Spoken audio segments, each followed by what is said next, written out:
March 7 was the birthday of the great socialist movement, Karl Marx. This day has spent a lot of time with the poor. After the collapse of the Soviet Union, the level of interest about Marx is the lowest in the world. The leftist parties still observe Marx's date of birth and departure day according to their means. However, this time of reversal was a lot of scandal. It was the era of extreme conservative thinkers like Francis Fukuyama and Samuel P. Huntington. At the time, Fukuyama explained the concept of Marx's history of communism in a different way, saying that history has come to an end. There has been a triumph of capitalism and Western democracy. It is the only and final destination of mankind. And Huntington Marx replaced the idea of class conflict with the idea of civil conflict. Believers were happy with the idea of capitalist democracy. The Islamists are happy, but that's about Huntington. They thought that the socialist idea was everlasting. The contradiction of the Muslim world with the Western world is the main conflict now. Huntington laid the theoretical basis for their idea. While many were skeptical of what Marx would play in history, soon after the collapse of the Soviet Union, postmodern thinker Jacques Derrida wrote his famous book, Spectres of Marx, The State of the Debt, The Work of Mourning and the New International.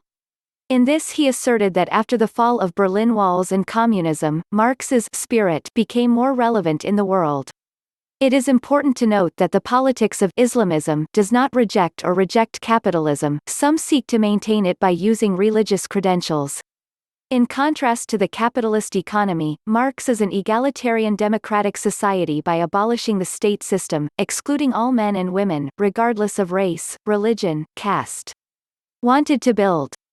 And those who dream of building such a society, who went to implement it in the country, thought that the state should become authoritarian for this.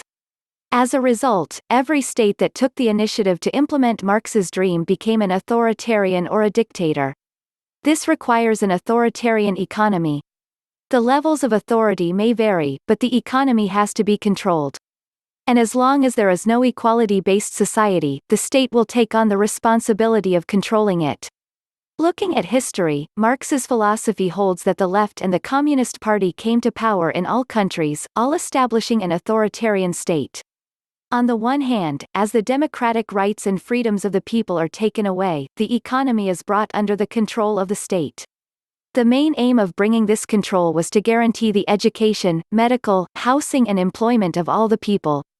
Whether successful or not is a matter of debate. But beyond that, many capitalist countries in the West, except the United States, entrusted the state with the responsibility of ensuring that people have the basic right to education and treatment. Corporate institutions are also limited in their opportunities to do business in these two areas. While China has also relaxed the state's authority over the economy and led the Communist Party to the capitalist line, education and medicine have not made these two sectors profitable like the United States. That is, the two sectors, like the United States, have not been left in corporate management. As a result, the coronavirus did not get the same outbreak in other cities outside it. Although blocked, its people were not concerned about food, salaries and jobs.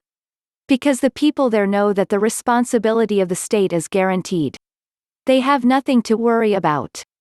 And because of this anxiety, it was easier for them to obey the dictates of the authoritarian state.